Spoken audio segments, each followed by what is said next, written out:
In this video, I want to get very clear on what you should work on to really help your revenue skyrocket as an entrepreneur. And if you feel that your marketing has gotten stagnant, there's really just 6 things that I want you to think through. And through that process, you'll be able to really unravel whatever's stopping or stifling the growth of revenue in your business. By the way, if we haven't met yet, my name is Emmanuel. I'm the founder and kind of chief talking head guy here over at Square One Group. Really, our mission, it's real simple. We want to help solopreneurs just like you, really help you grow and scale your business using systems. Now, there's this very famous quote that I heard from Patrick Bet-David, and it's truth. It's 100% fact. It's that all entrepreneurs are salespeople. Whether you're selling a product, whether you're selling a service, it doesn't matter. You are a salesperson. Now, if you see that your sales are kind of just stagnant or starting to decline, that's really a big problem. And I want to go through really the 6 steps or the 6 kind of lenses I look through whenever trying to diagnose and fix a sales problem with any founders that we work with. And make sure you stick around to the end because I guarantee the last one, it's a super important one. It's probably the most important step out of all of these. Okay, starting with number 1, which is prospecting. Like, are you prospecting? Are you promoting or going out there and promoting your business? Alex Hormozi, he talks about the 4 ways for you to get customers. It's either warm outreach, cold outreach, doing it organically through social media, or doing it through paid advertising.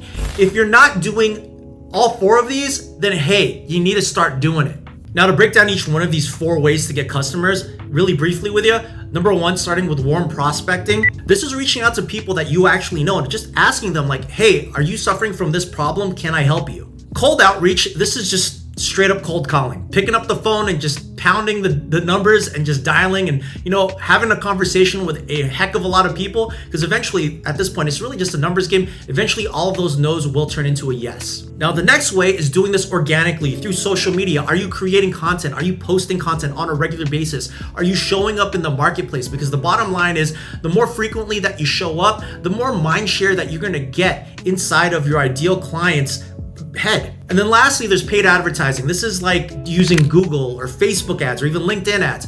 The idea here is real simple. We want to use their algorithms or their platform to find our prospects really easily and get our message laser focused on who we need to target. And through that process, just really put them in pain. And if we're able to put them in pain or really talk about the pain that they're in, then we'll be able to acquire them as a client, or at least acquire them as a lead that we can then nurture and turn into a client. Moving on to step 2, or thing that you need to analyze, number 2, and that is your approach. Look, the bottom line here is, and we'll use social media as the example. You can't expect someone to automatically just appear on your doorstep just by you posting a piece of content. Instead, what you really need to be doing is listening. Specifically listening for these triggers that other people do, potential prospects or potential leads do, that really notify you that this person is in trouble and potentially needs your help. Now, an easy way to think about this is maybe if you do a social media post and someone likes that post or someone comments that post. Now, they haven't directly said, hey, I'm in pain, hey, I need your help,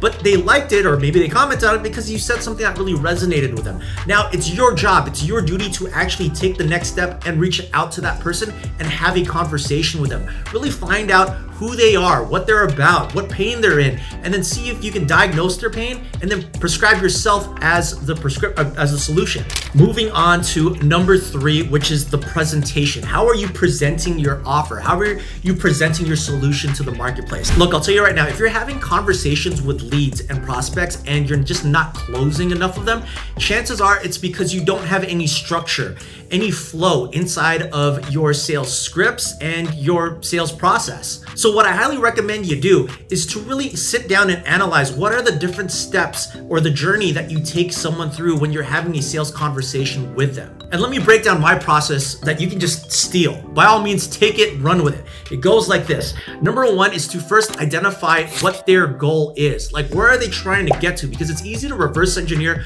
where they're trying to get to than it is to kind of just make up something and say, yeah, I'm gonna get you there. And then once we've been able to identify their goal, we're gonna anchor our conversation with them to that goal. And once it's been anchored, the next step is we're gonna find out what they've tried thus far to get themselves to that goal. Like, for example, if it's another business owner that I'm talking to and they're struggling with sales, is it like trying to do more social media? Is it just cold calling? Is it sending cold emails? Trying a whole bunch of things, but nothing's really working. We wanna identify, really, again, anchor them at what the goal is, and then what have they tried thus far. Now, after we've identified this, the next step is that I want to try to identify what they believe are their biggest roadblocks from getting them to their goal. And then once these three things are identified, it then becomes easier to pitch what I have to offer, because now I know exactly what pain they're in and I can give them a solution to that pain. Now, another way to think about this is, let's imagine that, your shoulder hurts and you need to go to the doctor, and you show up at the doctor and all of a sudden the doctor just prescribes you, some medication.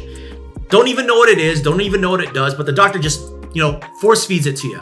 Well, that's a pretty disheartening feeling. And a lot of times what happens is we get into sales calls, and inside of those sales calls, we just force feed a prescription to our prospects, not really understanding what pain they're in, not really having a conversation with them, just saying, hey, I can do this, and this for you.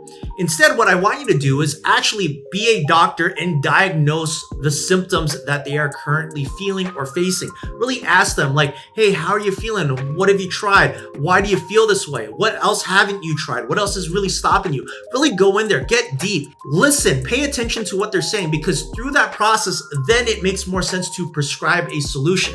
But here's the thing though, sometimes prescribing a solution necessarily means not being able to work with you. I know it sounds weird and I know it sounds disheartening, because we want to try to get as many sales as possible, but we want to be good stewards of our prospects. And if we cannot help them, we need to be comfortable to send them on their way and direct them to someone that actually can.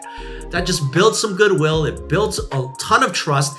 And hey, it's reciprocity. If they feel that way, eventually they'll either refer you some business, or hey, they might even come back to you when they're ready. Moving on to number 4, and that is follow-up. And this is a very, very big one. I've seen a lot of founders and entrepreneurs who are the salespeople of their companies just completely demolish their follow-up. They'll get on a sales call, they'll have one conversation, and then after that, crickets. Someone might give them the objection, hey, maybe I'll think about it, get back to me in like a week or two, and then they never get back in a week or two. Or maybe after a week or two, they do a follow-up and then that prospect is just not available, doesn't answer their calls, and then it's just dead. But they don't, unbeknownst to them, they don't know that maybe something happened with that prospect, but if you followed up one more time, maybe the third week, they'd probably answer the phone call. Now, here's the thing with regards to follow-up. You have to orchestrate the follow-up. It is super important and it's imperative that you do this. Now, here's the trick that we like to do around here.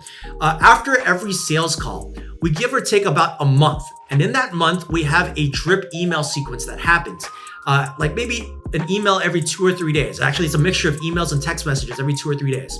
And all these emails and text messages are designed to do is just to keep us top of mind, present more case studies, present more specific solutions to their problems, but it's all automated. That way there's a continual follow-up happening on a regular basis to this prospect after the sales call if they didn't close. And if that's the case, it makes it super easy for, this prospect to, when they're ready, to reply back to any one of these messages and, hey, guess what? Higher likelihood of me being able to close that sale.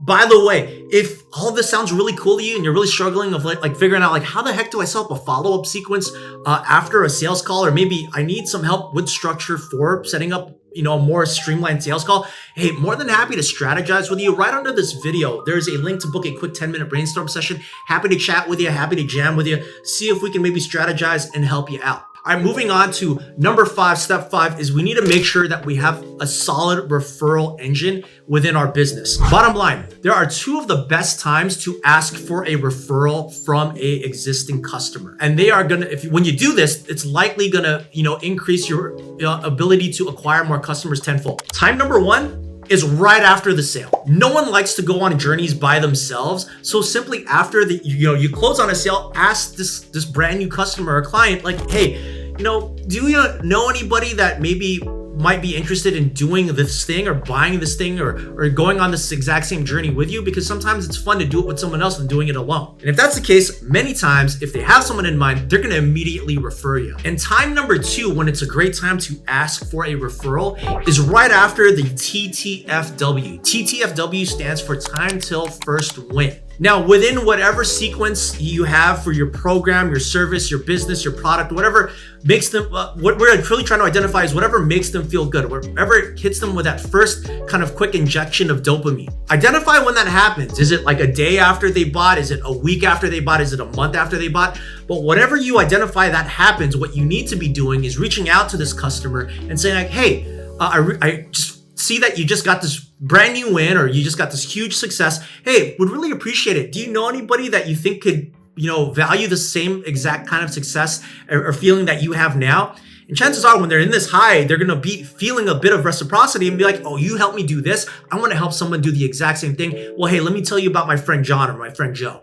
Key is here, leverage these points because these points are going to be your easy way to get more customers through referrals. By the way, if you found any of this stuff helpful so far, please, it'd be amazing. Click that like button, subscribe button, bell icon, all that fun stuff. It really just helps out the channel. Thank you so much in advance. Moving on to number 6, which is maintaining a solid relationships with your customers. You'd be surprised how many people just after they accept money from a customer, like they vanish. They completely fall off the face of the earth, never to be heard. Like the owner is never to be heard from again. Having said that, what you need to make sure you do is after someone buys from you, you need to make sure you segment the list. Actually, that's what we do. As soon as someone buys from us, we immediately segment the list from prospects to our existing clients. And then here's the main thing. The messaging that prospects get, it should be completely different from the messaging that your customers get. And when it comes to messaging the customers, just realize that you don't need to be emailing or messaging them that often or that frequently. Maybe once a week, once a month, that should suffice. The idea here is that you just want to just maintain a relationship with them, stay on their radar. But here's the key with the messaging. You don't want to just be sending out just random newsletters or just random information about your business. What you need to be doing is sending out messaging that engages, that creates a conversation. Because it is through that conversation you'll be able to keep that customer satisfied and happy, but also be able to generate hopefully another referral from that customer.